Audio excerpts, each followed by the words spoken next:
தொண்டரடி பொடியாழ்வார் அருளிய திருமாலையில் 29வது பாசுரம் பார்க்கலாம். ஊரிலேன் காணி இல்லை, உறவு மற்றொருவர் இல்லை, பாரில் நின் பாதமூலம் பற்றிலேன் பரமமூர்த்தி, காரொளி வண்ணனே கண்ணனே கதறுகின்றேன், ஆருளர் கலைகண் அம்மா அரங்கமா நகருளானே. இப்போ இதுக்குள்ள அர்த்தம் பார்க்கலாம். பகவான் உங்ககிட்ட மன தூய்மையாக இருக்கான்னு கேட்டார், இல்லைன்ட்டார். ரக்ஷகனாவான்னு நினச்சிட்டு இருக்கேன்னா அந்த எண்ணமே இல்லைன்னு சொல்லிட்டார்.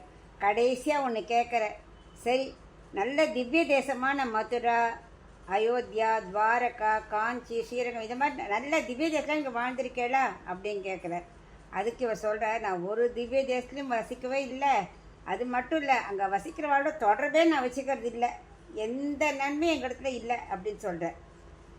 அதாவது திவ்ய தேசங்கத்தில் வாழணும், ஏன்னா அப்போவான பகவான் நினைப்பா இல்லையா, அப்படி நான் வாழவே இல்லை. சரி உறவினர்டான்னு தொடர்பு இருந்ததுனாக்க, போக்குவரத்து தொடர்பு இருந்தால் கொஞ்சம் கொஞ்சம் அப்படி திவ்ய தேசத்தை பார்த்த மாதிரி இருக்கும். எனக்கு ஒரு உறவினரோட தொடர்பும் கிடையாது, கிட்டக்க உறவினரும் கிடையாது, தூரத்து உறவினரோட தொடர்பு கிடையாது, போக்குவரத்தே கிடையாது. ஆனால் எனக்கு ஒன்று மட்டும் தெரியும், யார் தெரியுமா, நீ பரமமூர்த்தி, எல்லாருக்கும் ஸ்ரேஷி, நீ தான் சுவாமி, நீ காரொளி வண்ணன், கார்மேகம் போல நிறத்தை உடையவன், உன் திருமார்பில் நாச்சியாக இருக்காளே அவன் மின்னல் போல இருக்கான்.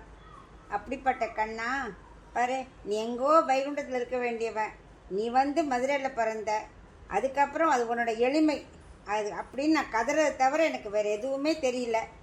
என்னை காப்பாற்றுறதுக்காக நீயே எங்கே வந்து சயனிச்சுட்டு இருக்க, அரங்கத்தில் வந்து சயனிச்சுட்டு இருக்க, நீ ரட்சகன் என்பதை தவிர வேறு யாரும் எனக்கு ரட்சகன் கிடையாது அப்படின்னு இப்போ கதறுகிறார்.